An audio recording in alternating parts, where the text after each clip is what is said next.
Really great. I'm glad to see everybody here. My name is Paul. Unless anybody has an objective, I would like to record this in audio version. It's for a book that I'm writing. I'm writing a book about morality and how to turn it into a science and the steps that we would take to do that. And I use these roundtable discussions and events and such to get feedback and to collect that data. And then I can go through, and when I find commonalities and stuff, I can maybe add that to an appendices, or I can write in, I can address it in the book itself or whatever. So does anybody have a problem with that? Is it okay if I record this audio only? Is that all right? Okay. I'm just gonna both ways there, so. Well, just want to make sure I have everybody's consent. And that way, if one of you says something especially brilliant, then I'm going to put it in my book. I'm going to steal it. Yeah, that's right. So, this is a slide, actually, Science, Naturalism, Humanism, and Morality. This came off of American Humanist website. And morality there is defined in what I would call kind of a typical way, right? This is, obviously definitions are descriptive in nature, they're about common use. So that's not what morality means necessarily, but this is what most people think of when they think of morality. And it's interesting to me what's written there, and I can't quite see it, but it says principles concerning the distinction between right and wrong or good and bad behavior, and a particular system of values and principles of conduct, especially one held by a specific person or society. And you see definitions like this of morality all over the place. Here's another one, very similar. But notice in this definition, and I'll just read it aloud, the distinction between right and wrong or subjective assessment of either good or bad onto an action, thought, or belief. Now, as with the previous definition, it should be clear that most people think and use morality in terms of subjective. Meaning, this society has a morality, and that society has a different morality, and I have a morality, and you have a morality, and it might be different. But it doesn't tell us anything about how to figure out right from wrong.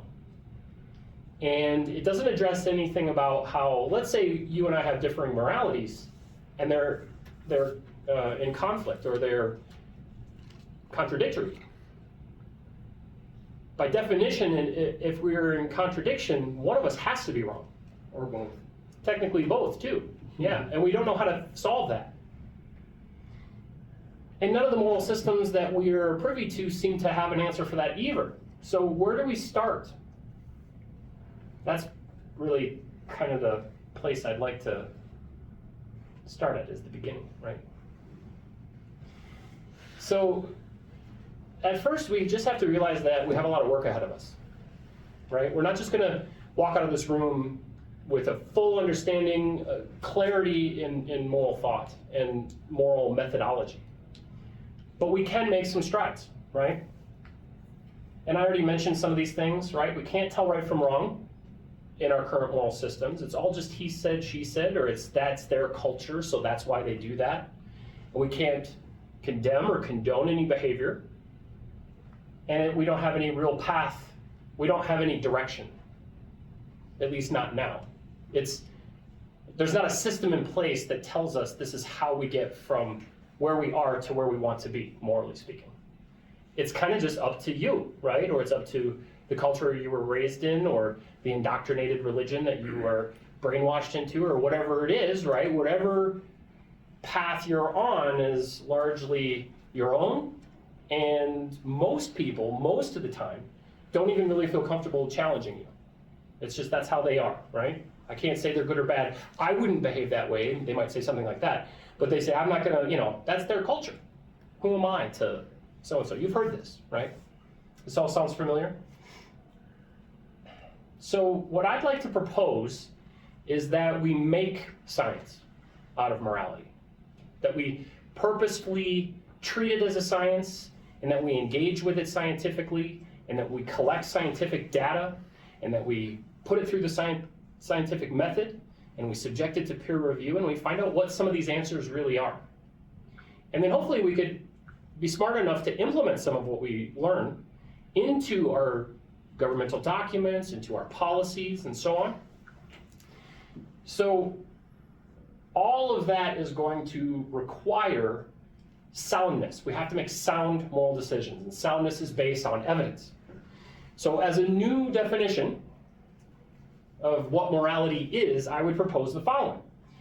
It's an evidence-based system or methodology used to direct the thoughts, feelings, and actions of Homo sapiens towards promoting human flourishing while avoiding or diminishing human suffering. As a starting off point, there are a couple things to note here. We're going to be using evidence that's in the definition. That was lacking in all the other definitions. There's no word of evidence. There's no relation to evidence in any of the other definitions. The other is we're going to be using a methodology, specifically the scientific method. And this pertains to Homo sapiens. I use that word very specifically. That was picked because that does not leave anybody out. Everybody's Homo sapiens, right? If you've noticed in some of our documents, they say things like, we the people. But it doesn't say what a people is. It doesn't say what a person is. It doesn't say who it pertains to. And in fact, in that document, the one I'm referring to, if my memory serves, sometimes I get the three mixed up, the three founding documents. But it doesn't distinguish what a person is, but it absolutely distinguishes what a person isn't, specifically African Americans. They're not people in that document. They're only 3/5 of a person. And that math is never made right. There's nowhere in that document that says we were wrong and they're actually people, or what a person is, or how we can determine what a person is. So it's important that we make sure we know what we're talking about here. We set the scope, right? So at its very least, and I'll add on to this, a sound moral system does not promote suffering. That's probably important to say, right? And that's in relation and response to a lot of sort of philosophers and those types of folks that like to say morality is a philosophy. So they say something like, oh, well, this is just, and then they pull out philosophy jargon. This is just deontological morality, mixed in with utilitarianism or whatever. And there's all this baggage that comes with that. So I'm just further honing this definition to give some clarity. And at its very best, a science of morality promotes intellectual honesty and integrity, and we'll talk about those words specifically, where all of our thoughts and beliefs and actions are in alignment with the moral evidence that we have available. So that's a tall order.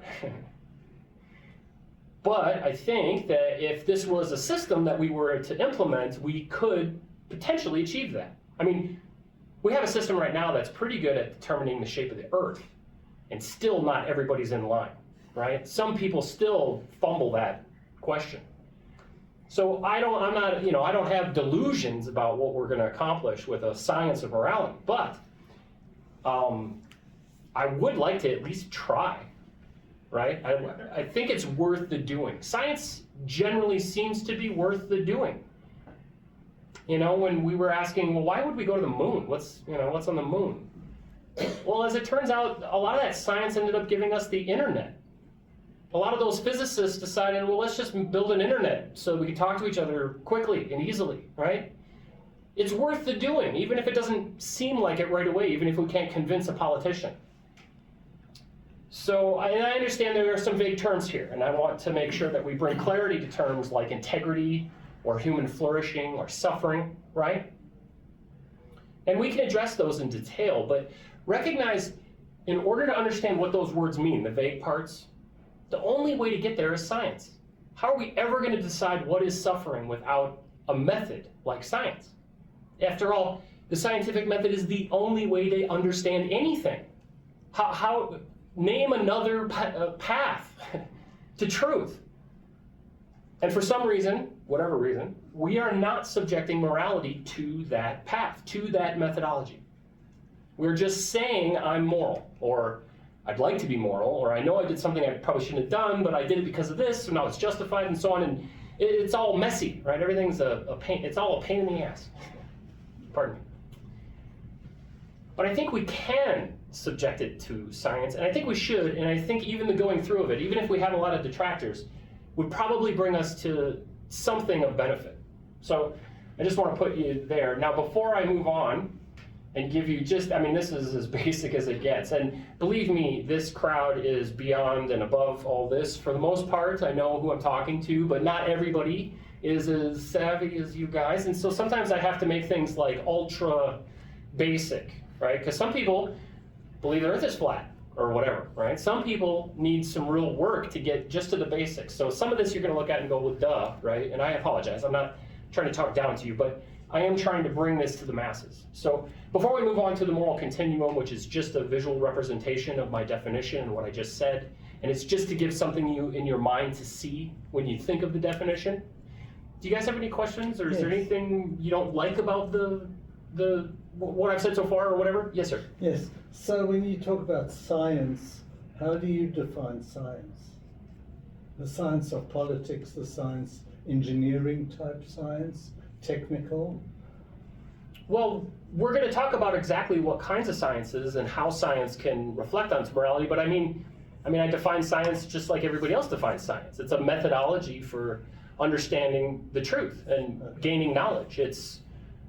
It has multiple branches. It's physics and chemistry and biology and psychology and neurology and all that, physiology.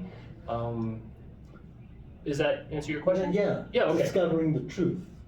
Yeah, it's Get into the truth. I would say it's the methodology for discovering truth. Good. Or gaining knowledge, representing and modeling reality. There's a lot of different ways you could say that. Some people don't like that word truth. I just did a presentation on truth yesterday, and some people, I'm not going to say who, didn't love the everything I said, right? Yes, sir. My understanding is you're making as a basic assumption, which I think shared in this room very much, that science is the only and best way to gain knowledge and be accurate.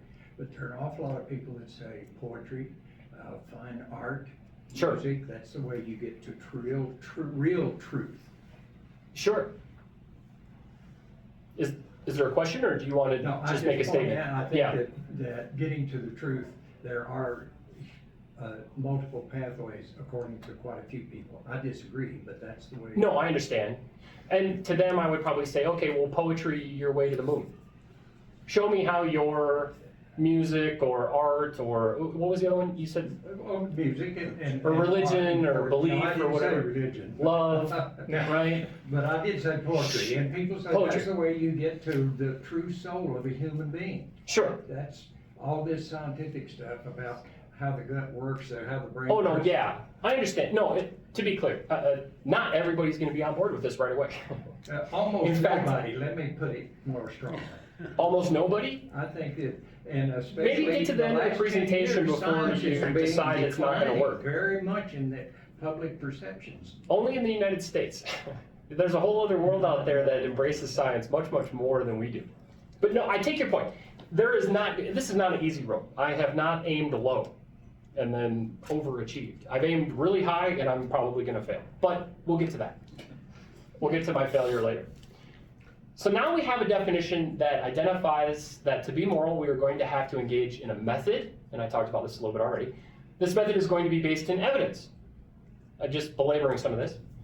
To help us conceptualize this a little better, let's consider this moral continuum that you see here. On the left, we have suffering. On the right, we have flourishing. And in the middle, there's you, right?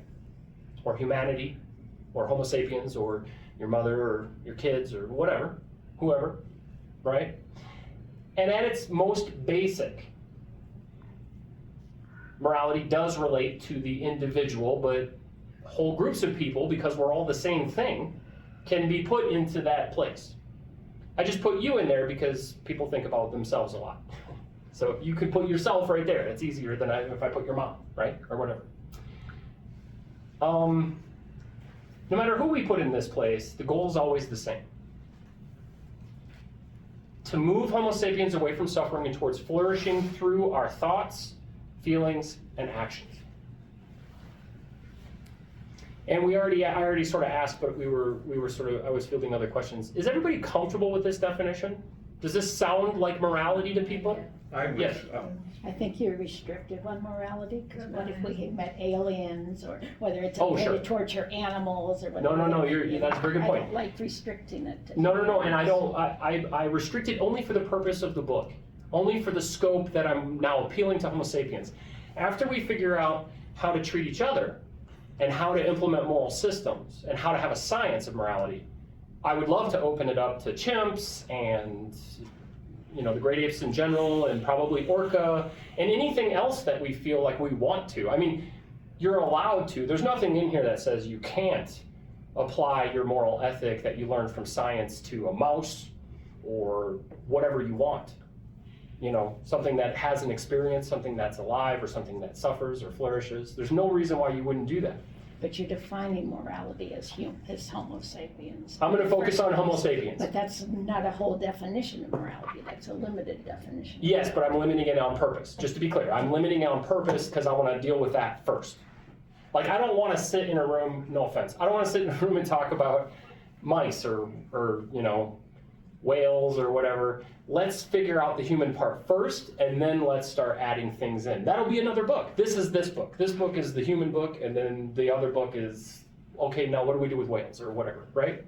That's just for the book, but I understand your point, and I don't think it has to be. I think the definition, once understood and once the science is developed, opens up to anything that suffers and flourishes, including aliens, assuming that they suffer and flourish for the same reasons. Yes, sir. I think empathy is an important part of all this. It certainly is, yes, sir. Yeah, you just talk about thoughts, I think empathy is a thought. Sure it is, but that covers it then, doesn't it? Thoughts, feelings. Well, you We can will have talk bad about thoughts too, so. Oh, certainly that, yes. And you can empathize with bad people, which is a lot of what happens. But we are going to actually specifically address empathy. It's going to be a little bit covert, but when we talk about how to collect subjective evidence in a scientific way, we'll be talking about empathy. So are you using suffering and flourishing as endpoints or standards that are a priority, good or bad? A priority, I good or think bad, so, because yeah. I mean, I think you could say that, sure. I was just looking at it, and in my mind, I'm going, flourishing or suffering are not necessarily good or bad themselves. Flourishing humans, overpopulation.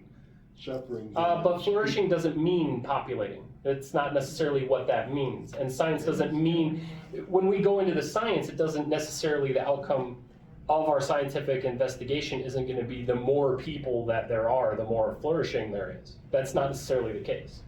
We don't know what the answers are yet. This is just a framework for how to collect the information so that we can come to moral conclusions. So we have to restrict those terms as well. Probably. There's a lot of work to be done, for sure. Are we ready to? Yes, please. Okay. So what are some benefits of this definition? Well, and this isn't a benefit for you necessarily, but it could be opened up. I just want to make that clear. I do take your point, and I agree with you. But just for the focus of the book and for this presentation, it is focused on Homo sapiens. It's not vague in the way that those other definitions were vague, in the way that our Constitution is vague, for instance. It relies on evidence. That's huge. It's scientific in nature and copies the scientific method.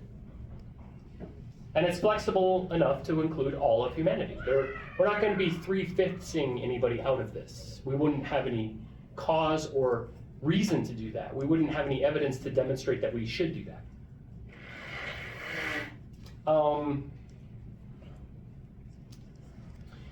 So now that we've discussed evidence, I want to talk a little bit about the two different kinds of evidence that we're going to collect and how we can do all this. So there's evidence of the hard sciences, right? And evidence like physiological science that tells us about the human body, neurology tells us about our brain and so on. There's hard science evidence that we can draw from. There's brain imaging and so on. But we're all human beings. We're all Homo sapiens. So we have the unique ability to vocalize how we feel. And that is, by definition, a subjective data point. Your account of your suffering or flourishing is subjective. And we should collect that from people as part of this process. And in that way, we can align our moral thoughts, beliefs, and actions with both objective moral evidence, like the facts of neurology or physiology or biology. But we can also include something like subjective moral evidence, like your experience of flourishing, to have a real full picture, morally speaking, of what it is that we should do and why. And we're gonna get to a real specific example. So I'm just like, how do we get there? We'll get there. And the outcome would be that because we're using evidence, we achieve intellectual integrity, meaning that our beliefs align with evidence. We don't have any beliefs that don't align with evidence. And we engage with this morality just like we do science and discover moral truths. So this has some real benefit to it. We could actually get somewhere with this. So what does some of this evidence look like? So this is Pew data. Now, this is just a visual representation of what a moral data set might look like. I want to be very clear here that the question they're asking, do you think abortion should be legal in all cases, legal in most cases, illegal in most cases, or illegal in all cases? That is a moral question, but it's not being asked in the correct way. And I'll explain that in just a moment. There's a lot of noise in this data, and I want to point that out. But this is what a moral data set might look like. And I know you guys know what data looks like, but I wanted to show you this. The answer to these questions are surprisingly simple if we use the methodology that I outline in this book. And we're just going to focus on the evidence and the science. I call these human data sets in the book. They could be called moral data sets or whatever, but I call them human data sets. And this is Pew's attempt to collect such data. And you've seen data like this before. But as I mentioned, this data isn't sound. I'll explain why shortly. But if you look at this data, this is what different countries think about the legality of abortion. But this doesn't tell us how we should think. This doesn't give us any information about what our conclusion about abortion should be. This doesn't help us come to a conclusion about abortion. This just tells us how either moral or immoral these countries are. Right? We have a country like, I don't know which one is immoral. There's one that says 58 illegal in all cases. That's Indonesia. That sounds like me saying Indonesia is immoral in the case of abortion because 58, I guess, percentage of them think it should be illegal in all cases. But it doesn't tell me what I should think. And it doesn't tell me how to get to what I should think. So this data, while it does help you if you're a person who happens to be able to get pregnant and you might not want to carry it to term, this might help you figure out where you want to live, right? But it doesn't tell you, should you get an abortion? It doesn't tell you, is abortion moral or immoral? Is this decision appropriate or not, right? It doesn't tell you any of that. And this is largely the kind of moral data we're collecting. It's just filled with noise. It does have a purpose, don't get me wrong, but this is subjective moral data that's collected, and it's got a lot of bias and bigotry, and it's got a lot of false belief, and it's baked into it because of the way they ask the question. We'll talk about the right question in a minute. Let's talk about objective moral facts real quick. So, a human data set filled with objective moral facts. It's an objective moral fact that to flourish, human beings must breathe. Homo sapiens breathe, it's a fact of our physiology. If a human stops breathing or is forced to stop breathing, they'll suffer. That's a physiological fact. Shortly. And they'll die, which is what I would call ultimate suffering, right? And sorry? I just said for shortly they'll suffer and then they'll die and then they don't suffer anymore. Correct. They'll suffer so much that they die from it.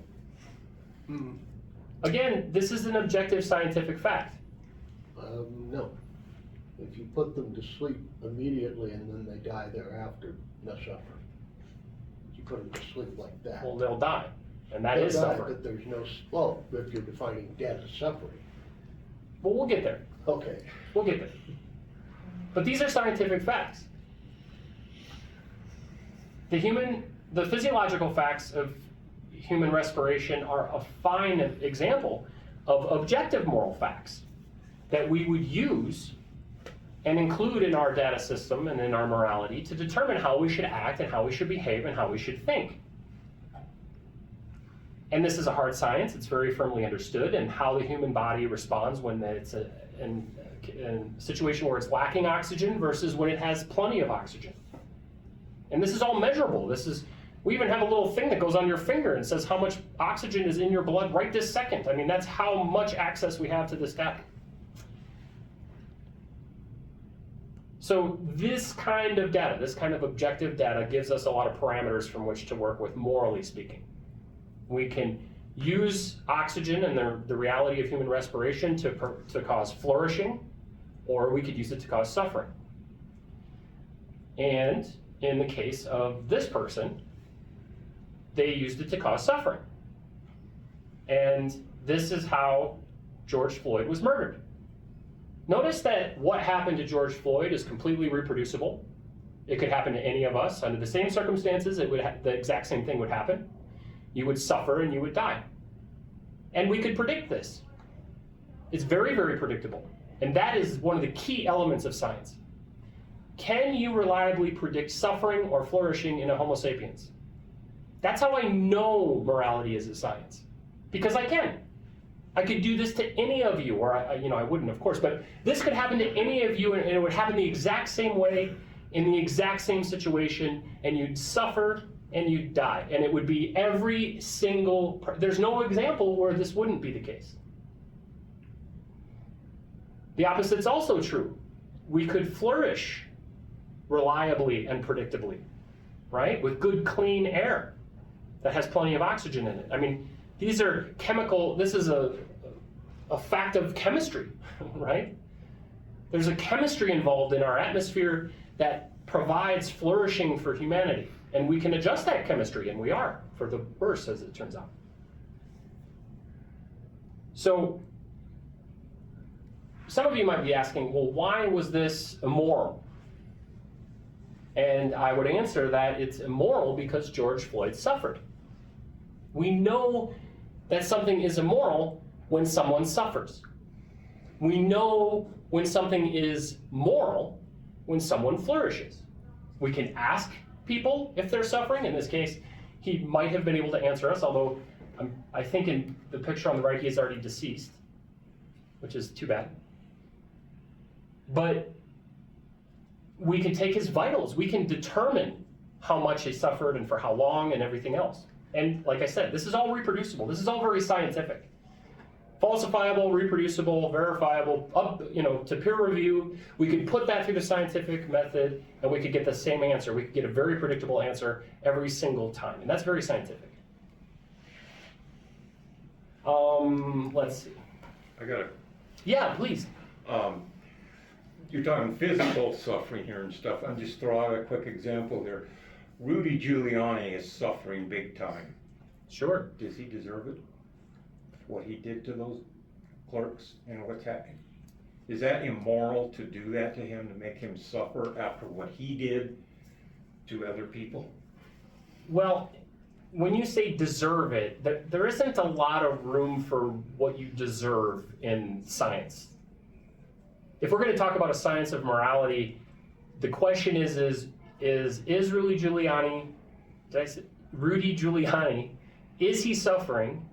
And is this needless suffering? Like, why is he suffering? Is it really necessary that Rudy needs to suffer too? Like, how many people need to suffer in order to make the suffering of another person justifiable or warranted, or does he deserve it? I mean, if we can nullify the situation and engineer a scientific solution so that Rudy Giuliani is not causing people to suffer and he himself is not suffering, that's a better outcome. That's a better moral outcome. I'll go along with that, yeah. Sure.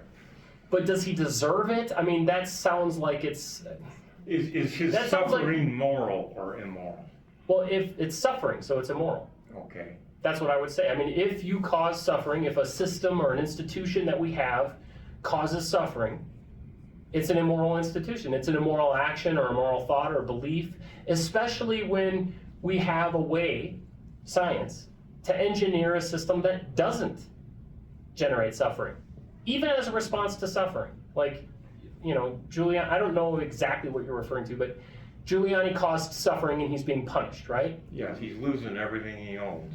Okay, yeah, okay. It's mental suffering. I'm It's getting not more physical. familiar with what you're saying. Yeah, I don't care that much about Giuliani, but I understand what you're saying. And what I mean is I don't like follow the news to find out what's happened to him today.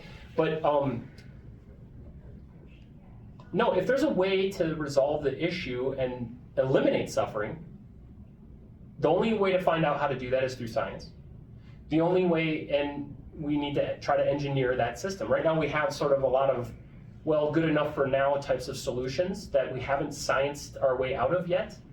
And people want to, you know, well, but that guy's a murderer, he should be in jail, and I don't care if he suffers and stuff like that. And that's okay to say that if that's what you want to say, but it's probably better if we engineer a way where that person doesn't suffer. And maybe they actually thrive. Yes, sir. Do you consider pain to be suffering? That would be, yeah, that's generally yes. I mean, the physiological facts of pain are that it causes suffering, but here's where we would want subjective data as well. Well, To back that I up. would argue that biologically, pain is a very important positive, not a negative. That if you bump up as a child against a hot stove and burn your hand, you have learned and Sure. So suffering can be, in pain in particular, Sure. can be an essential, not a bad, an essential positive to But if there's one good thing about science is that it takes the things we inherited from our evolutionary past and it helps alleviate the parts we don't like about it, the parts that cause us suffering, right? So if you can get pregnant, you're going to suffer during that pregnancy. That's part of being pregnant. But thanks to science, you can now take a drug during the delivery that eases that pain, it eases that suffering. If the goal is to ease the pain and suffering, which I think it should be, generally speaking, and this is a little bit more general, like if you were to ask somebody, do you want this pain, and they said yes, now you've got a subjective data point that allows for that pain. But generally speaking, I mean, yeah, pain's not good, it's bad for you, it hurts, and enough of it will cause you to die. And yes, it does have an evolutionary past, but recognize that if you say because it's what evolved into us, it's how we evolved that makes it good,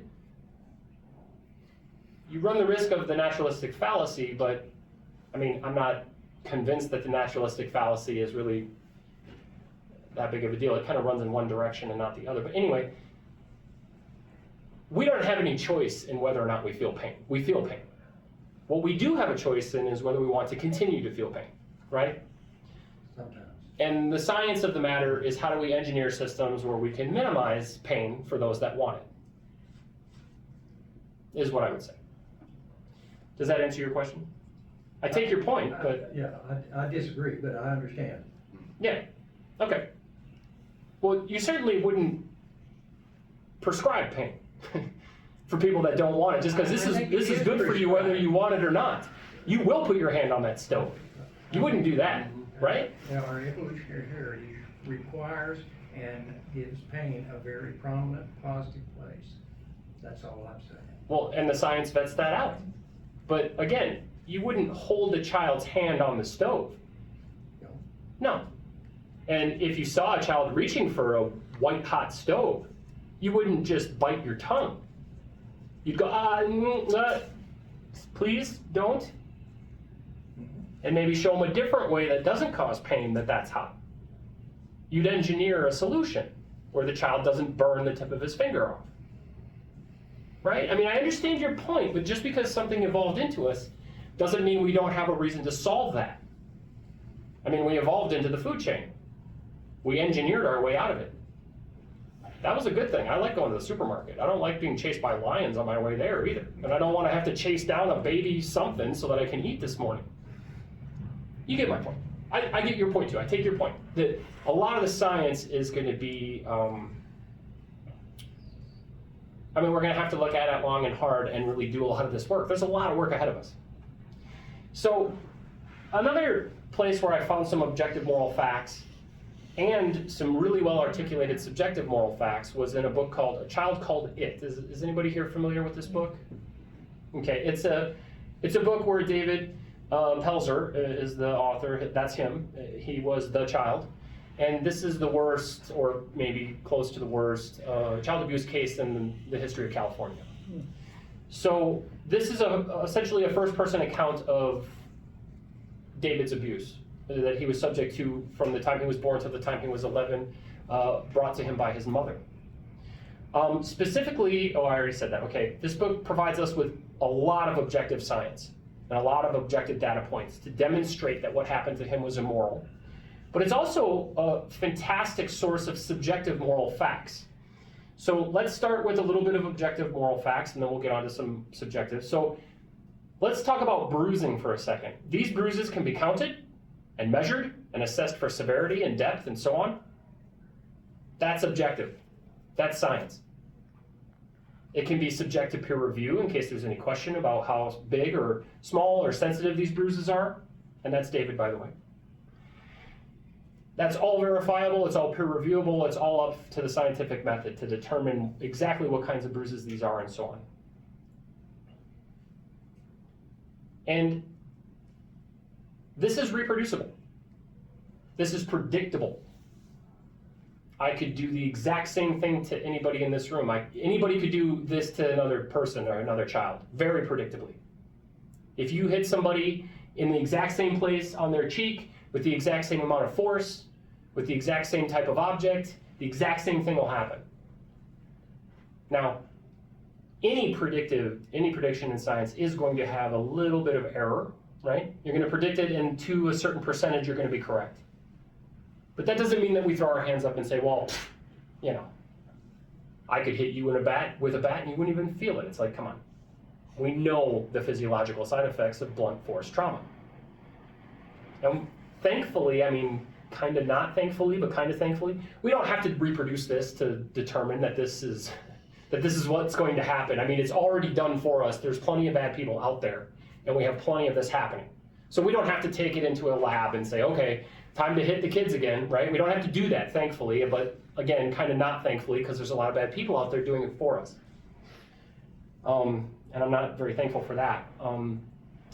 So in this following account, these are his own words now. This is his subjective account of a specific event. So she put a bucket, and this is him talking now, filled with a mixture of ammonia and Clorox in a room with me and closed the door. I was ignorant about what was going to happen. Only when Mother closed the door and ordered me not to open it did I begin to worry. As I breathed in the fumes, I collapsed and began spitting out. My throat felt like it was on fire. Within minutes it was raw, and the gas from the reaction of the ammonia and Clorox mixture made my eyes water. I was frantic. I thought I would cough up my insides. I felt as if I were locked in a gas chamber. I coughed up blood for over an hour. Of all my mother's punishments, I hated the gas chamber game, is what she called it, the most.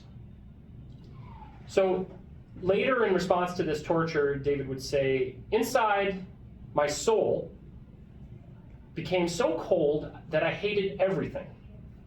I even despised the sun, for I knew I would never be able to play in its warm presence. I cringed with hate everywhere I heard other children laughing and playing outside. My stomach coiled whenever I smelled food that was about to be served to somebody else because I knew it wasn't for me. So here we have a subjective account and real powerful words. Now, these are examples of the kind of subjective moral data that we would collect from people. And we would collect these into our human data sets and query those data sets to determine how to behave and how to think and how to feel about this. This is how subjective moral data helps us in the science of morality. And it's because we have an experience as Homo sapiens of our suffering and of our flourishing, and it's worth collecting. It's worth including everybody in this in this system and capturing that data. It's worth the going through of it to determine how people want to be treated. Make no mistake though, just because this is subjective data does not mean that it's unscientific. Anybody going through what David went through would have this happen to them, and they would respond with something similar. It's a fact of chemistry. If you breathe that mixture, you will suffer. And your account of that suffering is going to be in alignment with anybody's account of that suffering. You're going to talk about burning, you're going to talk about blood, you're going to talk about coughing, you're going to talk about breathing, and so on. And this is all, like I said, producible, reproducible, falsifiable, up to peer review, and very, very predictable. As all good science is, right? All good science has those qualities. So, let's see. And there's one thing I want to say right now, okay? So, no matter what your moral system is, no matter what you think about what happened to David, there is no way for you to talk this away. There's no way for you to subjectively spin this into a good thing. This is irrefutable evidence and facts of his suffering and the detriment of his body and his mind. His subjective account is indisputable. You do not have anything you could say or do. There's no moral system that you could take on as your own personal one to make this okay, or better said, to make this a good thing or moral. This is suffering, period. There is nothing you could say. There's no argument you could bring that would change the facts of what happened to David and how he perceived those things. And that's indisputable. So, before we move on to the slightly next aspect of this, let's take a deep breath, right? That was a lot of ugly pictures and ugly words. Not all of morality is ugly. It generally hits the hardest though, so I start with it. There's a lot of positive aspects to this that we could get into. Human flourishing is just as much of an aspect of a morality as suffering is. But suffering tends to get people's attention, unfortunately. But let's hear from the room. Does anybody have anything to say, or is this uncomfortable? I mean, are you okay? How are you? Question. Yes. I'm doing okay. So in history, like when we look at world wars, Sure. when we look at genocides, Indeed. in Africa, wherever you can think of a place, Yeah. you've had genocide. Take a there. step on the Where land. have we What happened there? That's science. I'm sorry, say that That again? is science. What is science? That genocide, that people suffered and died. Indeed. You're right. So where have we learnt as Homo sapiens of this suffering? Where have we learned to make changes to this morality? Well, I think that's why I'm encouraging us to make a science of it, because largely I think we've spun our wheels. I don't think we are learning as quickly as we could be. Okay. I think there's a lot of morally good people. I think a lot of people would deny, or maybe deny isn't the right word, but would reject a command to murder, or they would vote against a genocide or whatever. But I think there's also a lot of people that morally don't know how to behave or what to think. And a good scientifically written book with real conclusions and demonstration of what the actual answer is would be beneficial to those folks. I think it would be reaffirming to the folks that are morally sound in their thinking, that recognize suffering as what it is and recognize flourishing for what it is, and recognize that things like war are probably pretty obsolete. We might have a way to get what we want and work together as opposed to murdering each other in times of conflict. But I think that's part of the reason why I'm writing the book and why I publish my podcast and the other stuff that I put out there, is because it does seem like people are kind of lost. I mean, when you look at that initial definition, even a good moral person sees that and goes, yeah, that looks about right. It has no direction. It doesn't talk about evidence. It doesn't talk about Homo sapiens. It doesn't talk about methodology. It's just whatever I think is right is right. And I think a lot of people are kind of in that sort of holding pattern. And I'm not judging them. I'm just saying I think we could help direct people towards something sound. And how do we perpetuate that from generation to generation moving forward? Well, the same way we do it with science. We write a book about it and we teach it to them, you know? Hi, welcome. Please. Were there any other comments? Yes. Yeah, so where can you go in a society where a significant proportion of us believe in a sky daddy or a deity that invented Yeah. and patented Yeah. the infinite suffering, right? Yeah. Mm-hmm. And those people that follow that are okay with it. Yeah. They've somehow squared that circle and said, Well, yeah, that makes sense to me, it- that somebody that doesn't follow this rule book should suffer for eternity. And they're okay with it. They're like, yeah, that makes sense to me. Yeah, no, I mean, I don't think we can underestimate humanity's ability to engage in bloodlust and to engage in cruelty. I don't think it's possible for us to just science our way out of that aspect of who we are. Yeah. We really are pretty much chimpanzees still. And we really do I mean, I even enjoy watching my enemies suffer to some degree. To some degree, I mean, I'll give you an example. I could hold up two different politicians, a picture in one hand and a picture in the other, and they're, you know, diametrically opposed. And I could guarantee that I could show what these two pictures, and everybody, 100% of people, would feel good if one of them suffered and would try to not have the other one suffer, right? If they saw one of them get shot, they'd be like, well, I mean, I don't love shooting people, but I'm kind of glad they're gone, right? That's not uncommon, and it's not uncommon for people, but that's the science tells us that, and more science, the better. Why are we so obsessed with bloodlust? Why do we enjoy watching our enemies suffer and so on, and how do we engineer a system out of it? That's what I'm proposing here. That the science is the key still, but the answer that I like to think is, if you have sound moral principles, and if you follow a system like the one I'm talking about, and that's the one I try to follow, I look at my political enemy and I think, okay, I don't feel bad that they're dead, right? They were a monster. But if that person, whichever picture you have in your mind, the politician you hate, if they were to approach me and say, you know, I heard about this pandemic, should I wear a mask? I'd say, yeah, you should. I'd say, I have one. Do you want one? I'm going to be a human being with them. They're Homo sapiens. They deserve that. We talked about that word. I don't love that word, but I'll use it here for this.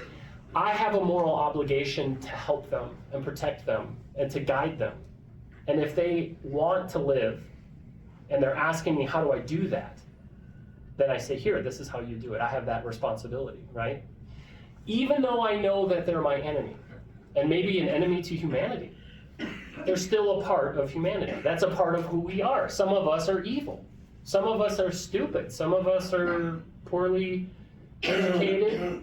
You know, there's a lot of reasons why somebody makes bad decisions, and I'm not convinced that we should be destroying our enemies as much as we should be converting them. Oh, I agree. I'm not sure, though, what the solution is, but if one of these two politicians approached me, either of them actually, whether I like them or not, and said, what should I do? We're in a pandemic. Should I wear a mask? I'd say, yes, you should. You should wear a mask, and you should get your children in masks, and you should probably shave so the mask makes a good tight fit around your face so that it doesn't get under the mask. Like, do all the things, read the CDC website, go to the part where it says what doctors should be doing, and mimic that. I mean, don't put on booties, but put on the mask, put on the gloves, whatever, right? Like, does that answer your question? Like, we are going to experience bloodlust. What do? Is you try to reason with people. You try to morally connect with them so that they see, oh, you care about me.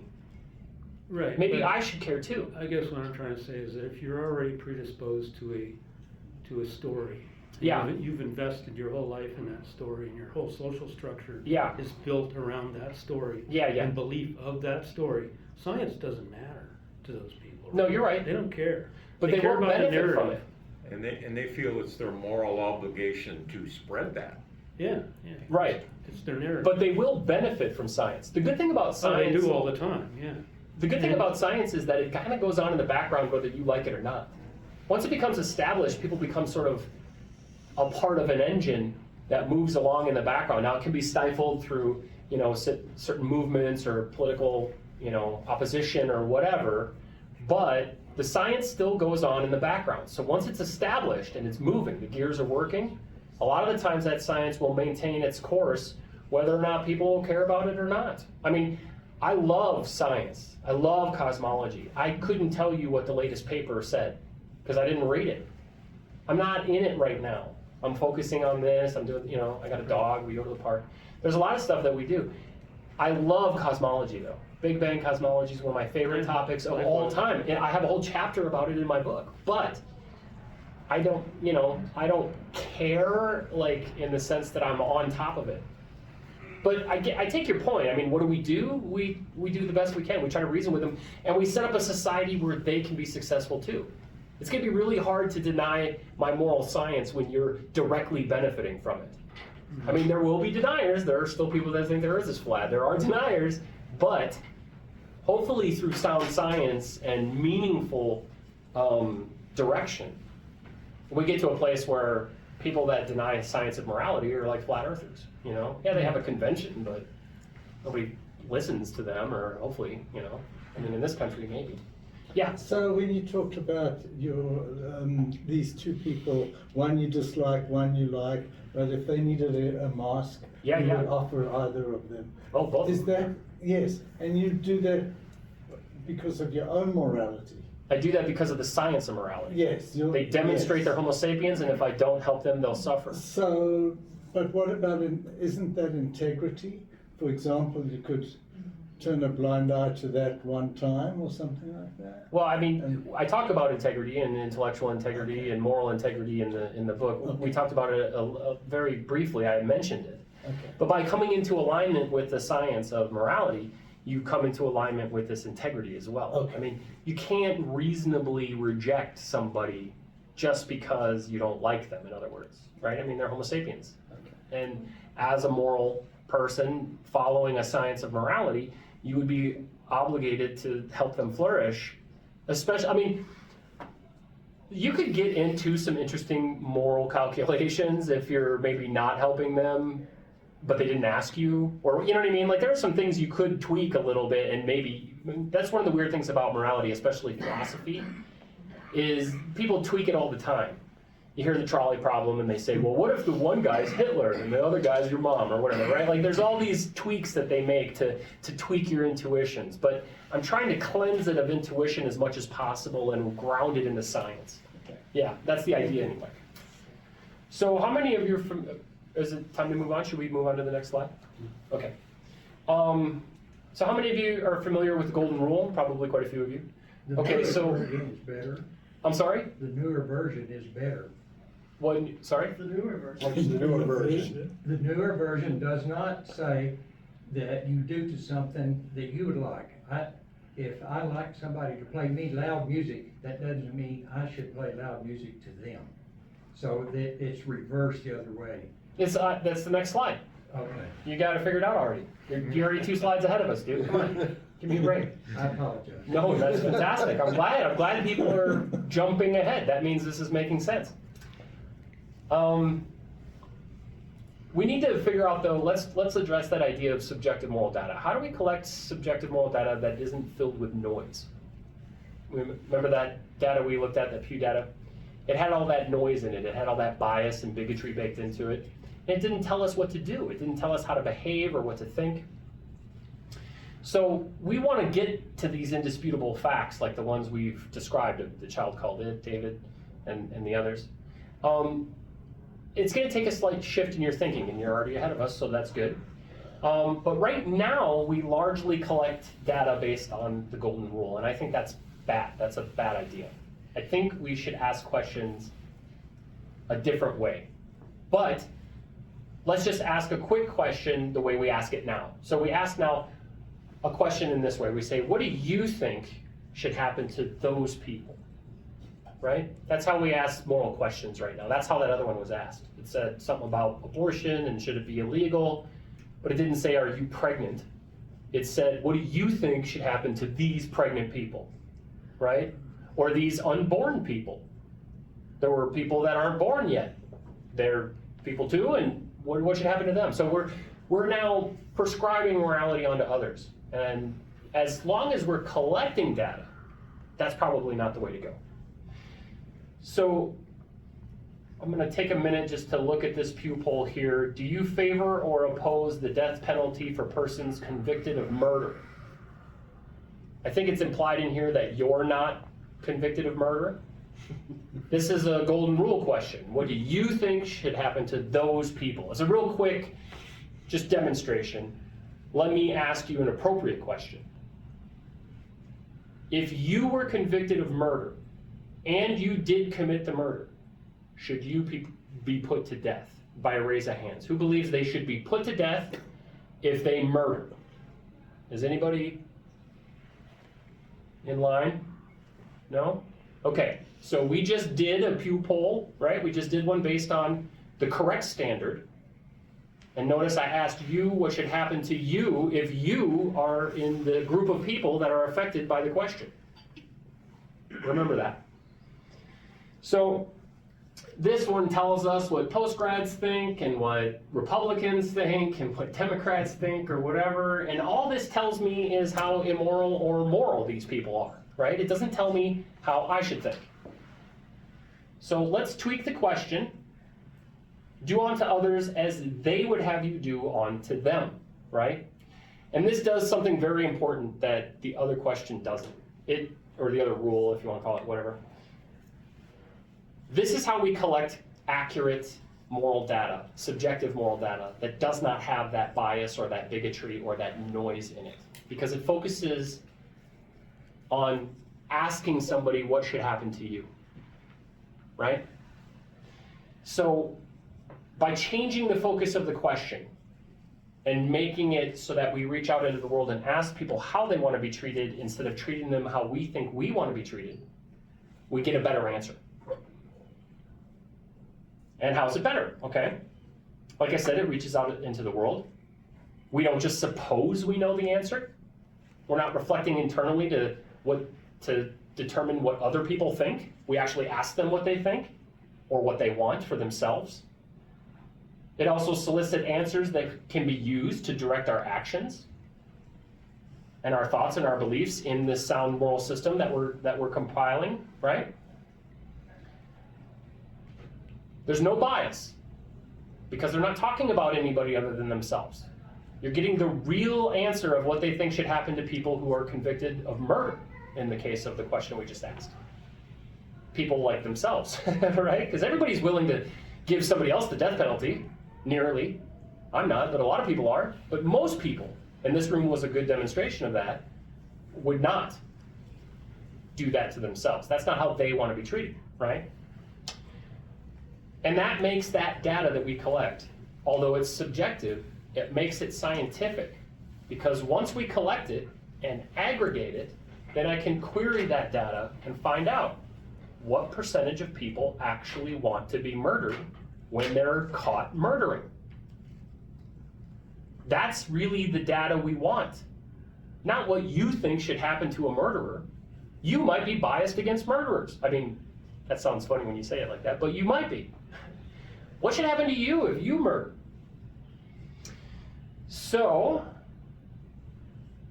we already talked about this, right? This is the actual way to ask the question. I have a question again. Yes, please. So when you asked us that question, no one puts up their hands because we have learnt or we have over time decided or live in a society that says, yeah, we don't want to murder people, we'd rather rehabilitate them. So now we've got this moral, if you will, that Sure. So yeah, we don't want to die ourselves, but we also don't want others to die. Correct. Well, isn't that biased a little bit? Because now you're asking an audience who has a certain moral. Already. Well, it's... If you went to Africa, maybe you wouldn't get the same answer. No, maybe you wouldn't, but I want that data anyway. I want all the data. I want to ask everybody all the questions.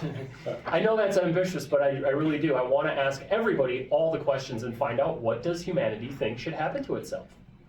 Does every human being think that they shouldn't be murdered if they get caught murdering? Or is there a significant proportion of people who do think they should be murdered based on being caught murdering? But if you say what should happen to her, that's very biased, very clearly and automatically. There is no way to unbias that statement. The only way to clean that data of that white noise is to just focus on each individual and what they would have happen to them. And you're right, we still can't get rid of the bias completely, but at least we don't have bigotry and hatred and false beliefs and other things baked right into it, right? Which is what we get with this Pew data. Why do Republicans want to kill so many people? Well, it probably has something to do with their ideology, right? Why do Democrats not want to kill so many people? It's probably due, but that's their bias. It's all baked in. And it guarantees that you get that noise in the data when you ask somebody what should happen to somebody else. But it minimizes that white noise when you ask them, well, what should happen to you?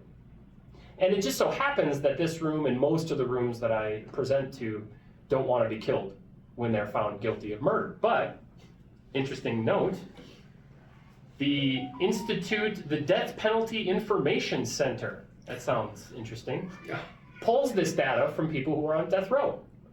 And as it turns out, 10% of them do think they should be killed for what they've done. 90% of them do not. So this is still, though, so we know that 90% of the time, if we kill somebody who's committed murder, we are being immoral. We're doing something they don't want done to them. We're causing suffering and they don't want to suffer in this way.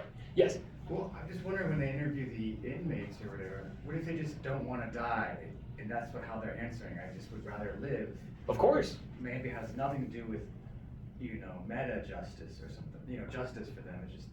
Well, we're not talking about justice, we're talking about science. And we have to ask people, do you want to be murdered, to determine should we murder people?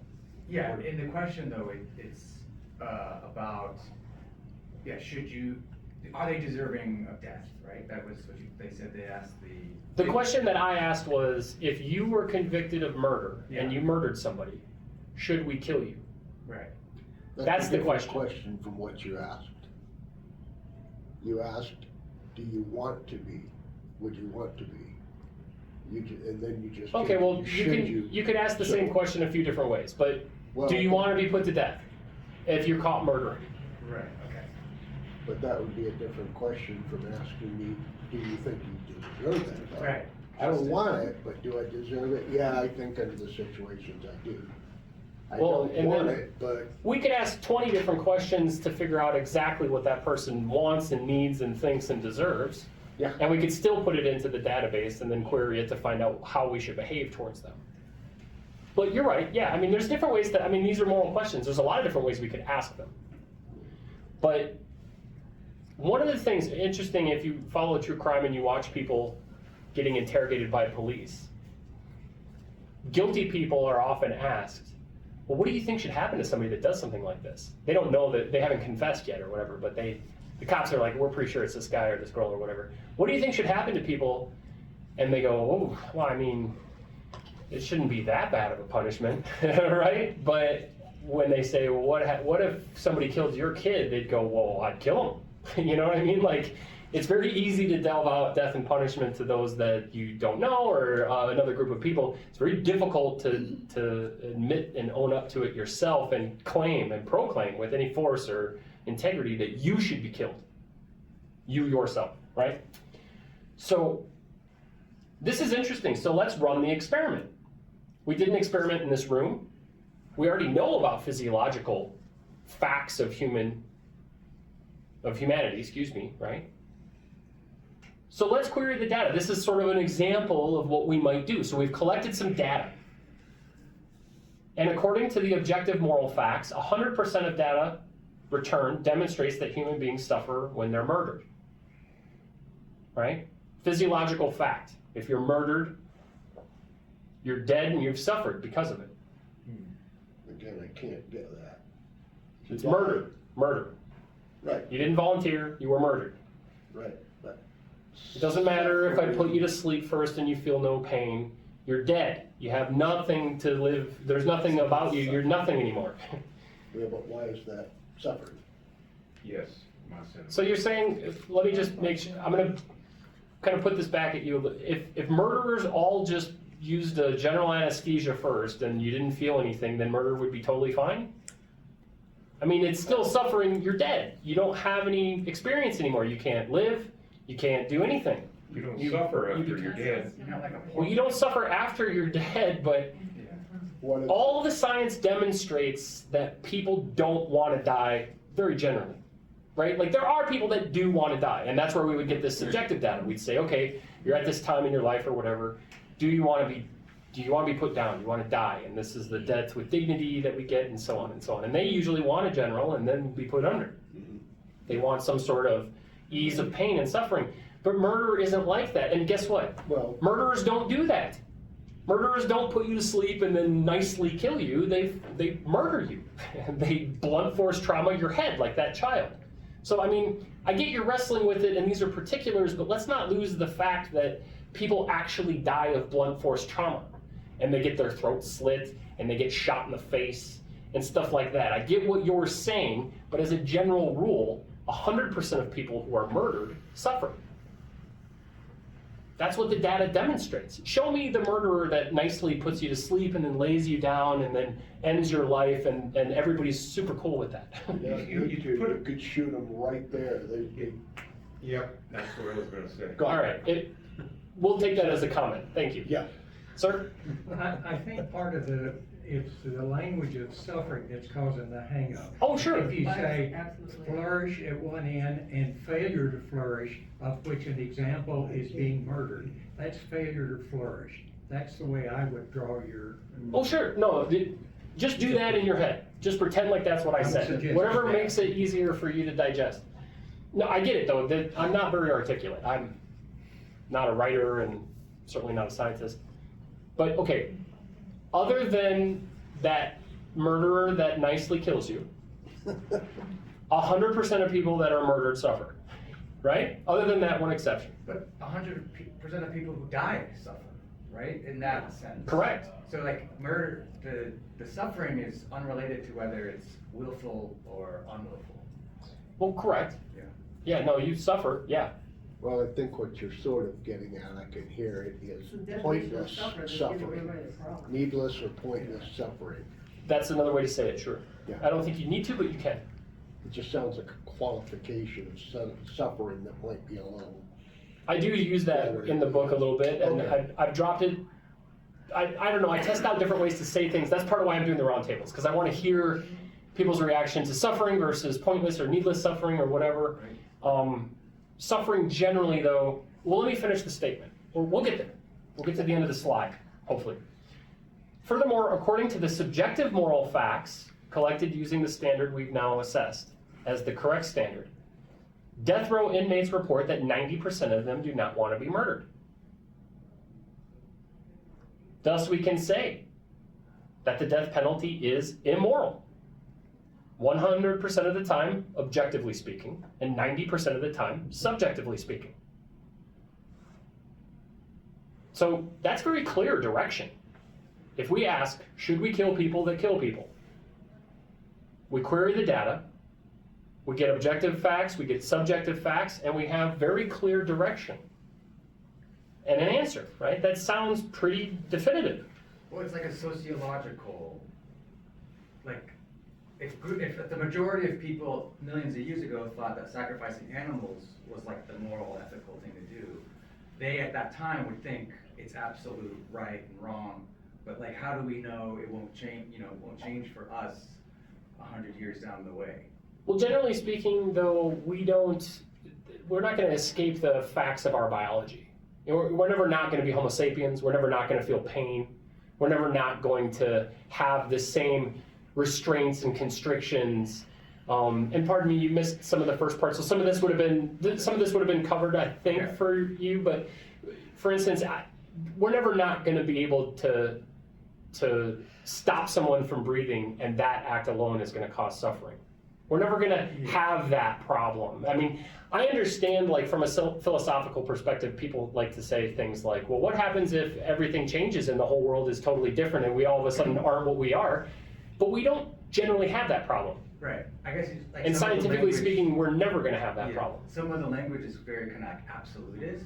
And it's designed that way, absolutely. Yeah, but it's based on social opinion. No, it's not. Right? Like, No. when you say data, you're talking about the polling of people's opinions? Well, when I talk about subjective moral facts, Uh-huh. yes, I am saying that I'm taking their subjective experience of suffering and flourishing. But it's not that it's, when you say like their opinion, I don't love that terminology just Right. because someone's subjective account of their flourishing or suffering isn't really an opinion. I mean, it won't be your opinion that you're suffering if I do to you what the police officer did to George Floyd. You'll suffer and die. Yeah. And your account of that suffering won't be an opinion. It'll be your suffering. It's just your articulation. It's a subjective version, but it will be suffering. You won't ever be like, this is great, and now I'm dead. I mean, it's not going to change. It's a physiological fact that when somebody puts a knee on your neck, it's not going to feel good. You're going to go into a response that you can't even control of suffering. It'll be fight, flight, or freeze. I guess just listening, it's difficult to tell when the fact is just social opinion, just so far. No, I understand. I think we cut through, maybe I'm wrong, maybe the rest of you can keep me honest here. I think we cut through a lot of that more in the beginning of the slides, where we were grounding all of this in science and we were talking about objective facts and moral facts. But I could be mistaken. But like social science. Or like when you Well, it's a physiological, biological fact that you'll suffer if I stop you from breathing. If I put a ligature around your neck or whatever, you'll suffer and die. That's physiological. That's not social. But we can draw from the social sciences, and I think the social sciences like psychology and sociology and economics and such can greatly benefit from an active and directed and purposeful use of a science of morality to figure out how we should organize ourselves and how we should deal with, for instance, criminals. We've already sort of talked about that, like what should we do with people that murder people and so on. So I think those sciences have a lot to gain from this kind of purposeful moral science. So real quick, I'm getting really close to the end. I feel like I've been talking for a long time, and I have been. Human rights. Any good morality has human rights in it, right? You have to be able to demonstrate that you have human rights. Now this is going to be hard for some of you. Human rights are something largely that we have just said we have. And even scientists and philosophers and religious people have said, well, it's either given to us by God, or it's we've derived it from what the Bible told us, or we just say we have it. It's like an agreement that we have. Some people even say that it's given to us by our governments, or that we give it to each other. I grant you your right. But that can't be right. I mean, it's a right. What is a right if it's not something that you have? It's not granted to you. Let's explore this a little bit and try to figure out, where do these rights come from, and how can we actually use science to demonstrate that we have them? So let's get to that real quick. Oh, before I do really quick though, I just mentioned religion, and I mentioned sort of this paradigm. Largely, human rights is still stuck in a paradigm that we inherited from religion and philosophy. We've accepted that.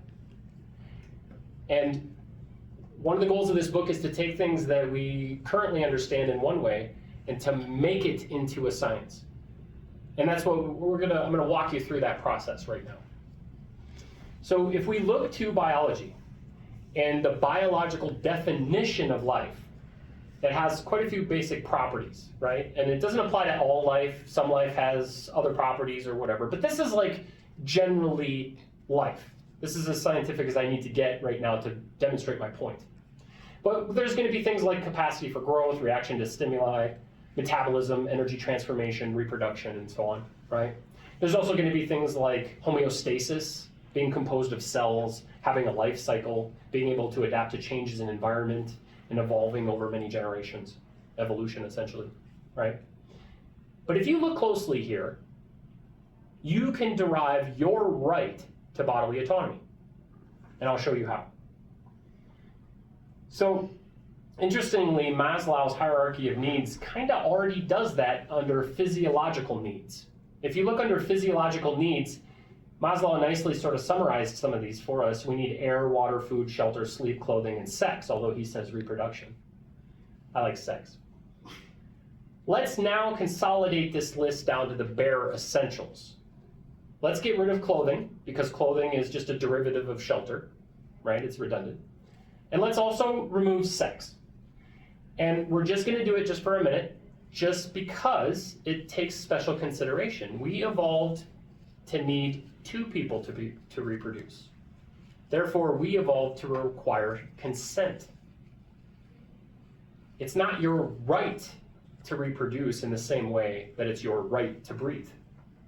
You must acquire, it requires consent, right? And so we're just going to table it just for a second, and we will get back to it.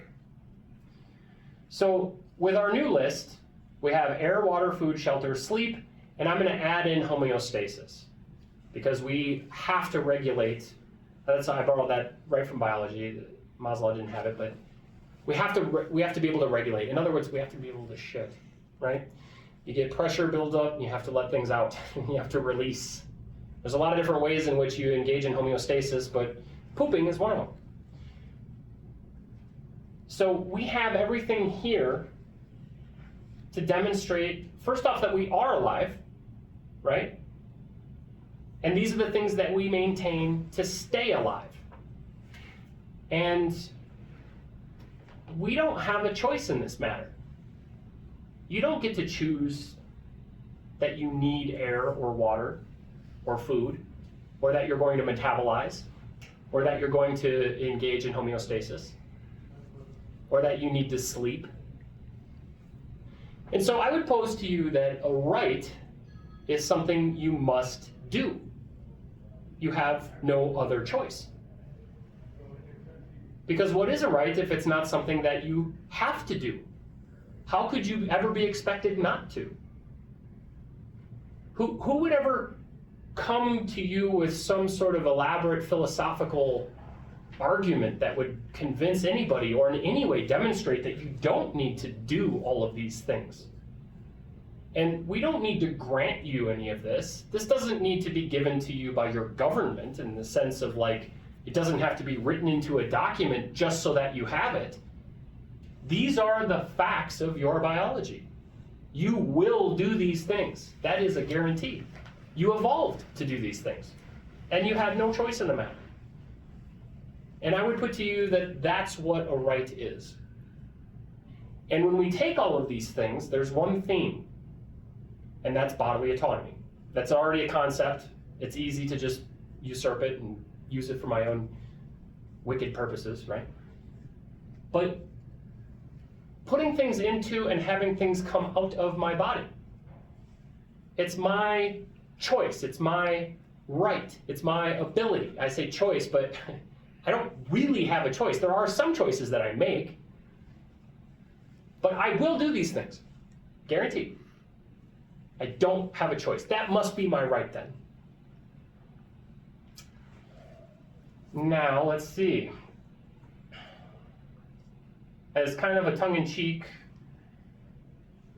I think we should be putting these rights into our documents in a way that makes them scientific.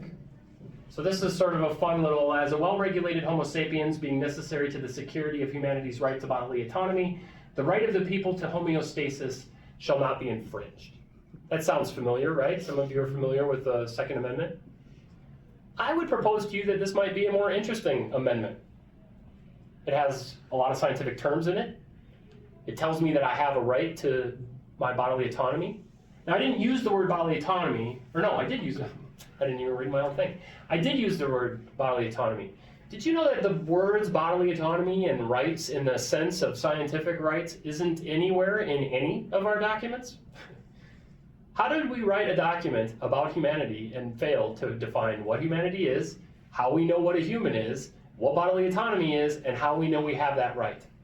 Now, if anybody ever asks you, well, why do you think you have a right to bodily autonomy? You can say, what other choice do I have? I must put things in and have things come out of me, and I must be the one to regulate that. any infringement upon these activities is immediate suffering. It's equivalent to the worst kind of suffering. And if you have any question about that, look up some of the cases of people that are being starved to death, or people that have been murdered in gas chambers. You take away any of these things and suffering is a guarantee. It's a physiological, biological fact. You make sure that these are clean and healthy and readily available, and people will thrive. Guaranteed. Every single time. There is no society under which these things are readily available and clean and for use that isn't thriving as far as these things are concerned. So I did say I'd get back to sex. I don't need to talk about it right now. I think it's enough. There's another presentation just about sex, because of course there is, right? But we did evolve to require consent. And so while it is part of our biology that we reproduce, I just want to put that as like a kind of final stamp on it. The right to somebody else's body is up to them to grant to you. And you don't have any kind of claim just because it's in our biological definition of life. And we can demonstrate that too. Anyway, this is my podcast and my YouTube channel. I put it on here before. I don't know if anybody even watches it or goes to it or whatever. That's just a goofy, I found that painting online that I kind of liked. Anyway, so that's how to get to it if you want to listen to more stuff that I do. But let's open it up. Let's open up the floor. I've been talking for way too long. I feel a little uncomfortable about that fact. How do you guys feel about what I talked about? Let's just open it up, please. Feel free to speak. Yes? The one term that I like and I use a lot when I discuss such things as evidence that I did not hear used here is the term demonstrable evidence. Oh, okay. Sure. I mean, I'm almost positive I said demonstrable, but no, noted. Yeah, I might have missed it. But Well, I'll put it in with more oomph next time, Okay. or maybe I'll repeat it more often. Because you're right. No, demonstrable is exactly part of it. Okay. It's part of the scientific method, and ultimately, if we're going to be skeptical, right, demonstration's required. Mhm. If you can't demonstrate your belief or your thought or whatever you're proposing, your claim, then why should I believe you? Right. Yeah. Otherwise, I'm not just going to trust. This isn't about faith. It's about demonstration. So good point, though. Thank you. And then the other thing, early on, you talked about subjective morality. Yes. I think the same thing of faith. In what context? That it, I don't know how to quite say it now.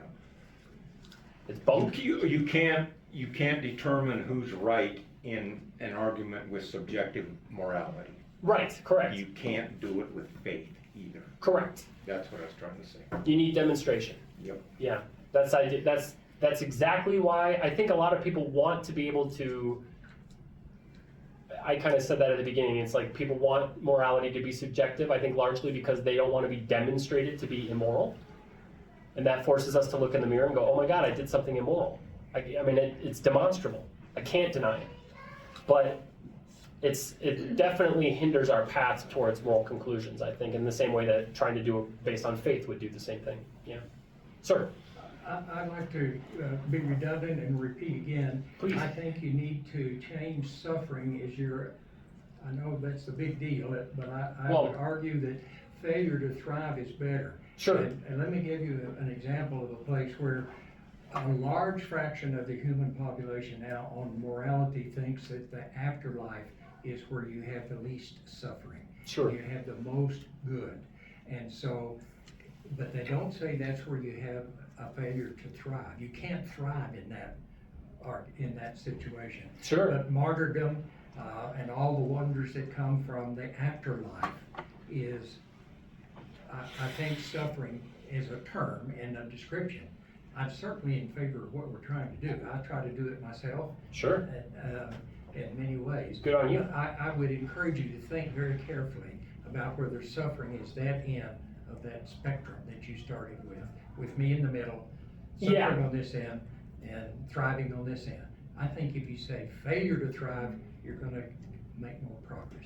Well, there might be a distinction to be made in the book. There might be a reason to pause on that and talk about suffering versus failure to thrive, or to further break it down into more, granular, more detail. Yeah, this is very summarized. The book is very not. It's very detailed. But anyway, yes, sir. I'd say that one would probably actually be good, thrive versus failure to thrive, because when I was looking at flourishing and I'm thinking, well, if you get plenty of food, you don't feel hungry, that's kind of flourishing, but then if you get fat and unhealthy, that was too much flourishing, you didn't do well. But thrive necessarily includes, you know, the healthiness, the, you know, best condition of whatever it is that's thriving. Yeah. It's not merely flourishing. And then you would also have the sort of a graded decrease to failure to thrive like you should, failure to thrive at all. So it just sounds like a term that is a little easier to scale. And it is in medical literature, that phrase, failure to thrive. Yeah. Yeah. For, especially Very for much. the developmental stages of children. Yeah, no, and that's that's a good point, yeah. And it's all worth the going through. Having this discussion, just the little bits that we're hashing out right now is all worth it, right? This is all valuable stuff that we would want to include, so all good stuff. You look like you were going to say something, did I? Yeah, sure. I appreciate your efforts in wrapping more science around morality. Indeed. I think it needs to be done. Mike Grant gave a talk a few months back on the evolution of morality, showing how it's evolved. He's a biologist. Sure. And showing how it's evolved over the millennia as a benefit for species, right? And anything that can be done to put more science around that, whether it's evolutionary connection or what you're doing, I think is a great thing, because religion has claimed patents to that for way too long. You know? Yeah, I think And religion it's like, and philosophy. we wouldn't be, how would we know not to kill each other weren't it for a book that, you know, tells us we're gonna suffer Right. if we do that, you know, if we do something bad. And my question is, how do we demonstrate that we shouldn't kill each other? You know, yeah. And but I think Failure to thrive. that's a big driver of why I wrote the book, is because I wanted to bring it from a more traditional, historic. In religion, it's sort of an edict. It's something that's given to us by a higher power, and that clearly isn't right, and it doesn't work, and we can't demonstrate any of that. But then in philosophy, it's just largely fancy. Like, a lot of it is just sort of what I think. So there's like the Stoics, and then there's, you know, the utilitarians, and there's all these proposed options and solutions, but there isn't a direct path based on evidence. And so that's what I wanted to usurp all that information and drive it into the ground with evidence and say, okay, we need to actually come to the conclusion. And it doesn't matter if you're a Stoic or utilitarian or deontological. It doesn't matter if you're Christian or, you know, Muslim or Jewish or whatever. It doesn't matter. What matters is can you demonstrate the veracity and the, you know, your claim? Can you demonstrate that you're a moral person, or that your system is moral, or, you know, that your document, your governmental constitution or whatever, can you demonstrate that that's moral? That kind of thing. And I really want to drive that into the very foundation of those types of, you know, law, and we're passing laws and we're putting in social systems and so on. A lot of it's based on, I mean, some of it's based on what the Bible says. Some of it's based on what people think is okay. What can you demonstrate is going to benefit humanity and so on. So, and maybe not just the billionaires. Maybe there's a demonstration for everybody, you know, that works for all of us, not just the people that can afford to clean air before they breathe it, so to speak. But yeah, is there any other feedback? You guys have been kind of quiet. Is there anything you want to say? No? I have another question for you. Yeah, please. This is a loaded question. Okay. Are you vegan? No. How do you rationalize the meat production industry? How does that reconcile I with your don't. worldview? I have to do the science and figure it out. I'm not happy about What it. about suffering of animals? Yeah, no, I'm not happy about it. I don't want animals to suffer. But they do. It's a way for On the me- biggest scale, the scale of human suffering in the meat industry is beyond all the suffering of humanity combined since we've Perhaps, yeah. existed. But that Oh, still trillions and takes trillions it of out animals die. And don't think I'm vegan, because I'm not. I didn't say you were. I call myself an aspiring vegetarian. You know, I still. I want a viable option. I would, Yeah. and I have like tried to support viable options to meat production, and personally couldn't stick to the diet, but Right. it's Yeah, it's a hard one to it's as crack. hard it's as a hard as I one. can push right now, and I keep research. I have like vegan Tuesdays and vegan Thursdays, and there were times where I Well, was doing like it's a start. days of the week, months at a time, and years at a time. But no, I mean, here's the thing though. The only way to solve that is through science and engineering, and there's no other option. And we have to drive towards that goal. We are at this is the same with the prison system, and it's the same with meat production, right? It's a system based on suffering. It's a system that has it baked into it. Yeah. So we know it's not a moral stopping point. It's a pause at best. And as much as we can engineer our way out of it using science and technology and reason and all the moral science, we should be doing that, and we're not. Nobody's meaningfully trying to figure out another way to humanely house murderers and psychopaths and child molesters. Oh, yes, they are. Most people are happy In Europe. to have them suffer. Yeah, but there are people who've worked out a more humane way. Well, sure, and good on them. But this is not sweeping the world as a moral Right. truth and absolute. I mean, this is small, tiny pockets of success in an otherwise abysmal track record of treating people horribly. And the same goes for cows and lambs and chickens, and you know what I mean? And we have a real answer that we know we need to get to, and in any meaningful sense, we're kinda not. I mean, yes, there are people that are like engineering alternatives to meat and so on, but I mean, it's largely left up to the economy, and there's all kinds of, there's all kinds of propaganda for and against and all this other stuff. Well, what does the evidence demonstrate is what I'm curious about and what I want to drive towards. And so the policy would be based on the evidence, not on our fancy. Now, it is true though that we evolved to have these tastes. That is going to be really hard to work our way around. I mean, no science can do it, but if you've ever tried to just eat fake meat for any real length of time, it becomes a very difficult endeavor. Not for me. Well, good for you. I've Yeah. graduated to Beyond Meat and Impossible Burgers.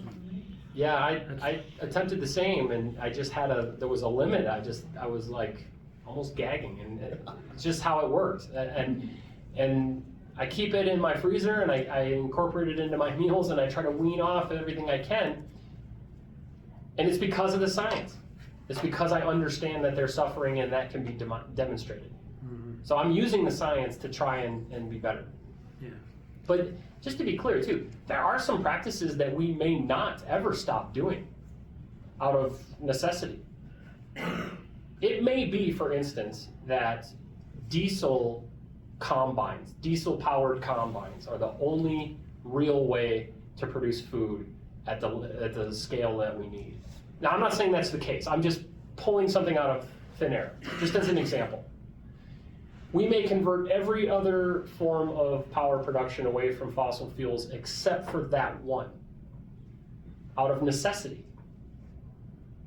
But driving towards what we know to be the right answer because we did the scientific analysis, the science that I'm suggesting we do, it is worth the doing. And we may come to conclusions that we can't resolve at this time, another pausing point until the technology catches up or whatever, but do you understand what I'm saying? Like, Yeah, but we as long want as- to drive that way either way, and welcome to the world. We're going to be hypocritical for a while, some As of us. long as we're chipping away at the mountain of suffering that's out there. right? And in a meaningful And it is way. a mountain. Yeah, oh yeah. There's no shortage. Anybody else? Yes, sir. I personally, I don't think there's anything immoral with eating meat because it's part of nature. Other animals cannot exist if they didn't eat meat. The moral question is how that animal is treated before it's killed. There's a nuance there worth exploring for sure. I'm not sure though that just because this is how we evolved, that it makes it moral. I'm not sure that I'm willing to concede that point. We're just part of nature. I think that's called the naturalistic fallacy, and I think it does work in that direction. I think it can be misapplied in other applications, but I do think that, for instance, just because, for instance, I evolved to have a very sensitive part of my body very readily available and exposed to the world in a very kickable location. I would prefer that that wasn't the case, but just because I evolved that way doesn't make that optimal or moral. There are other people who evolve to have other things that put them in jeopardy and cause them suffering and pain. And that doesn't mean that it has to remain that way or that we shouldn't try to alleviate that pain and suffering. Just because it evolved into us doesn't mean we have to accept it as the answer and the moral solution. As a matter of fact, and very, again, kind of generally speaking, science has been the key to easing so much of our inherited pain, suffering, and immorality. I mean, birth control has been a monster in alleviating the immoral fact that some of us get pregnant and some of us do not. That was not our choice. We didn't have any say in that. We didn't have any say in the fact that we must have sex to procreate. We didn't get to choose any of this. That's just what happened. That's how we evolved. But thanks to science, we've been able to give people a moral solution to the facts of their biology. Does that make sense? Like, I'm not convinced, in other words, I'm not willing to concede that just because we evolved to eat meat doesn't mean that we should continue to do it, and it doesn't mean we should not try to find a better solution, one that doesn't involve suffering. But it is true, we did evolve to eat meat. I have teeth that are very specifically evolved to chew on meat, for sure, guaranteed. Any other, this is great stuff. You guys are really taking this well. Some people get really pissed off, other people yell at me. I had one guy raise his hand and say something horrible about that child I showed you. I mean, there were some interesting responses. So this is great stuff. What did he Please, feel say free. about the child? He said, how do we know that he didn't deserve that? Oh, wow. And horrible. it is horrible. I agree. Well, Somebody yeah, ought to give him go a look mask, at his household. but I gotta be honest with you. That response or that question isn't really all that. I kind of get where he's coming from. I don't agree with him, and I would never say anything like that. But if you're an armchair philosopher and you think it's possible for everybody to have their own morality, and you think that suffering might be required just so that you can have flourishing, or this sort of yin-yang idea where in order to have good, you have to have the bad, or whatever, right? If you come from a certain place and you posit a question like that, I kind of get what you're saying. I just wish you hadn't said it. Like, I wish you had thought for another 30 seconds and thought, that's a beaten child, obviously, and I'm not going to say anything that might suggest that we shouldn't care and that we shouldn't stop that behavior and that that's not, you know what I mean? That would have been my preference for him. But on their path from where they are to where we need them to be, morally speaking, some people are going to have to jump quite a large chasm. It's not going to be easy for everybody, and some people are going to have a real difficulty squaring morality. And some of them are going to say and think really bad things. And I don't see it as that rare. I am repulsed by it, just like the room was. And everybody was like, Jesus Christ, what is this guy talking about? And I kind of pushed him and held him to the fire a little bit, but I let him go a little bit too, because we have to convince people like that is suffering, and that's worth using science to alleviate, and to educate, or whatever it is that would solve that. We have to use science and drive towards that solution as quickly and as efficiently as possible, as directly as possible. Does that make sense? Yeah. Yeah. Yes. I was just thinking, I find a little bit of a confusion sometimes between the difference between philosophy and science. I think sometimes Indeed. when like psychoanalysts, they think about like why someone believes in God, like they just Sure. because they need an authority, like Sky Daddy, right? It's I need something that's absolutely correct. And I desire that. It gives me security. Yeah. It feels good to believe 100% that it's infallible. And so when people, I can imagine someone maybe thinking about the way you're using the word science, and in some of the language like ironclad, that, Yeah. that what's going on beneath the surface is an appeal to this higher, maybe nebulous, abstract idea of science. And science being like rational arguments, testing, which to me seems similar to philosophy, is also just rational talk about, it just doesn't deal with something like a deity or something, like something you can't see, or a matter Sure. of consciousness. So Sure. I would wonder if, once your book comes out, if that, and you tour it, or you go on podcast circuit and all that stuff, people would say, well, you're talking about science, Mm-hmm. but even science is sort of like not absolute. It's sort of like, this is what the evidence suggests so far. We learned that Of course, yeah. in COVID times. It was like they were doing the best, but is perfection out there? I mean, do we, like, it's an evolved, like, there isn't quite an absolute, even though it feels good to have, like, science is gonna tell us this absolute morality, it feels like we're still almost, I could see, like, it's engaging a part of us that really desires for that parent figure that has all the power and all the authority that we had Sure. when we were kids. And we just are all starving for that because the world is chaotic, and things happen. So, like, I don't know, that's what I see a little bit when there's such this, like, science will save us, You think it's a little bit like philosophy in that it won't save us, or that it doesn't have any basis, or it's a little bit like religion in the sense that we want it to save us in this all-powerful kind of way? Is that what you're suggesting? I'm just curious. I guess that that the science will somehow give us, like, this unrefutable, for all time, permanent ethical code, when we have, like, hundreds and hundreds of years of seeing different cultures, different societies, once technologies are introduced, even this idea of, like, veganism, like, is suffering, like, a pinnacle of what morality is, or, like, is suffering just intrinsic to life? Like, no matter what, we're gonna step on grass, we're gonna step on bugs. To exist is to cause suffering to someone else. So, like, we suffer always. We always will kind of suffer. In fact, sometimes if you don't suffer, that's where you get into trouble the most, sometimes. I don't know, it seems like complex, pretty complex, and to have, if some of the science is from, like, Pew Research or just kind of opinion, I mean, I said that word opinions, but No, this is what I feel like the people are gonna subjective make. moral data that I collect and suggest that we should collect Yeah, can be called opinion. yeah.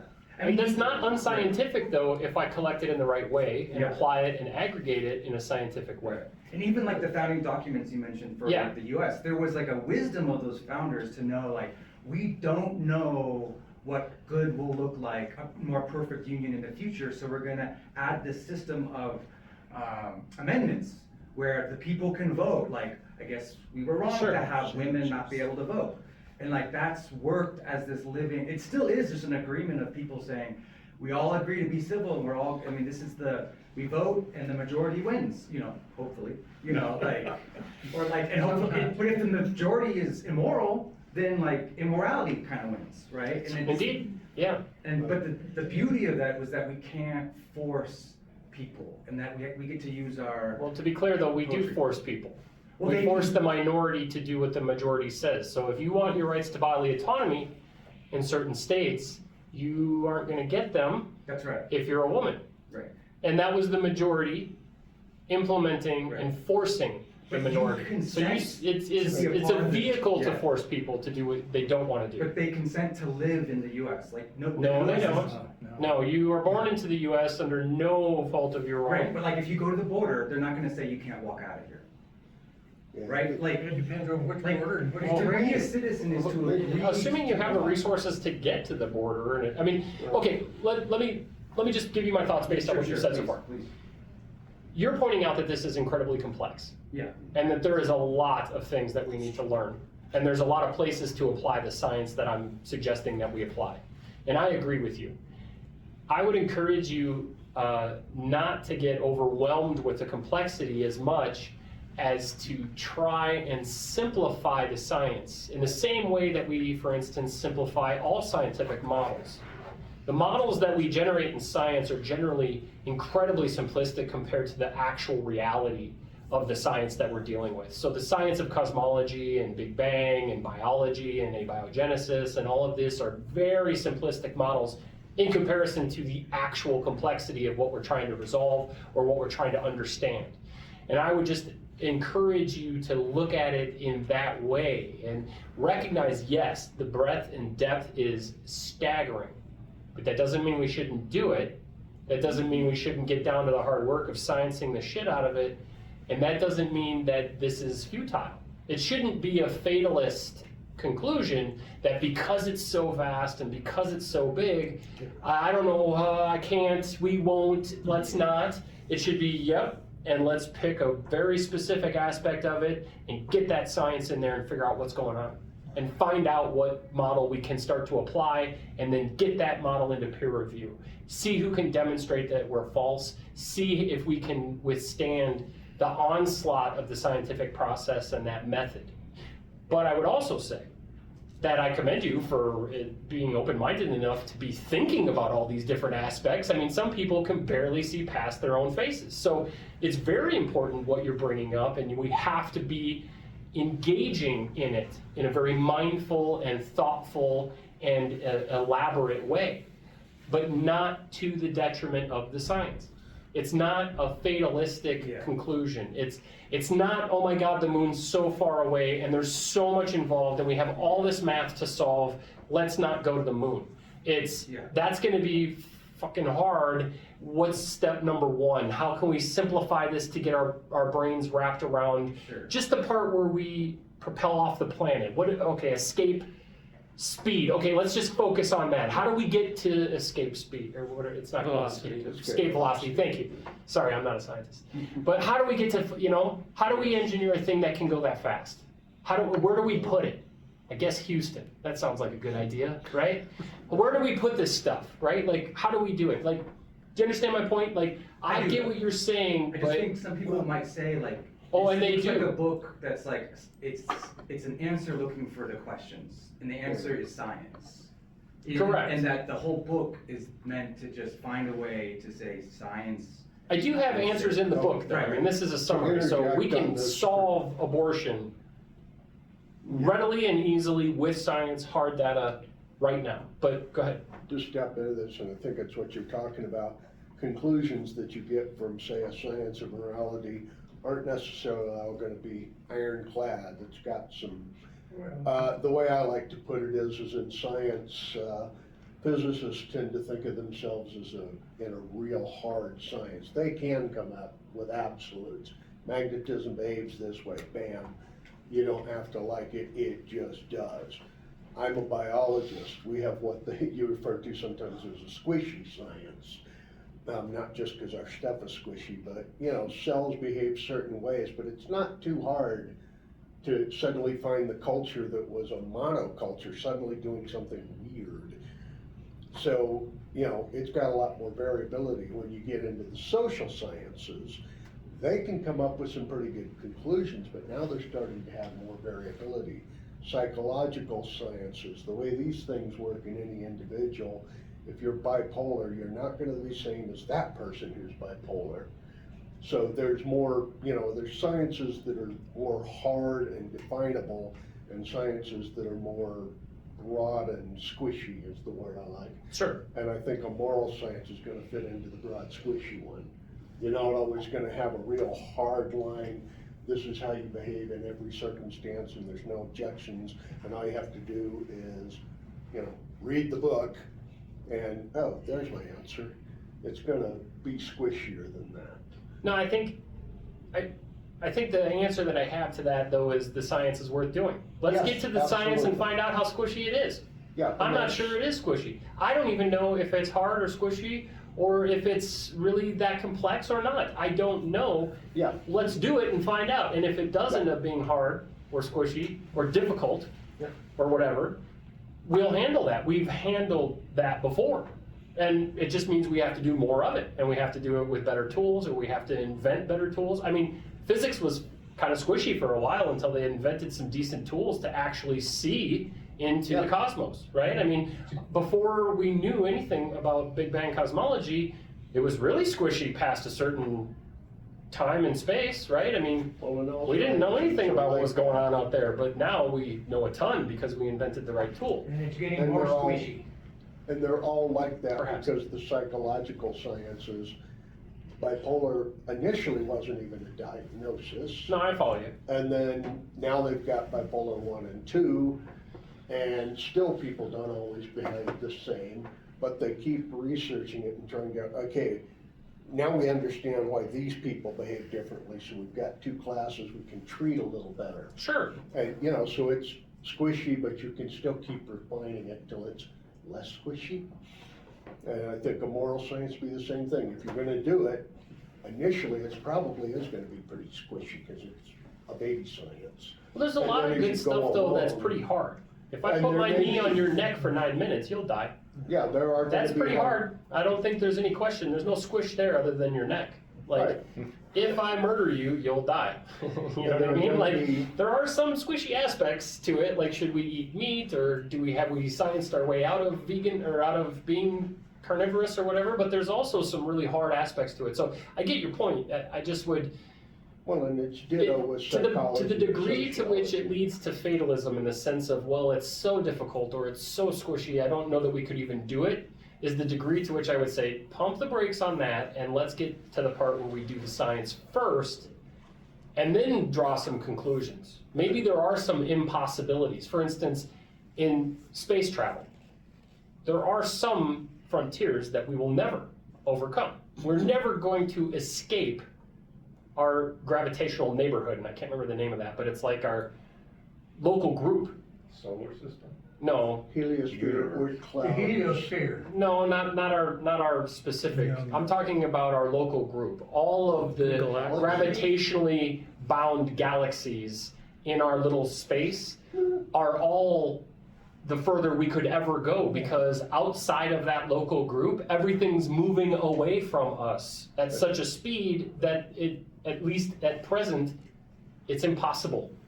It's never been demonstrated that we could even conceive of a way.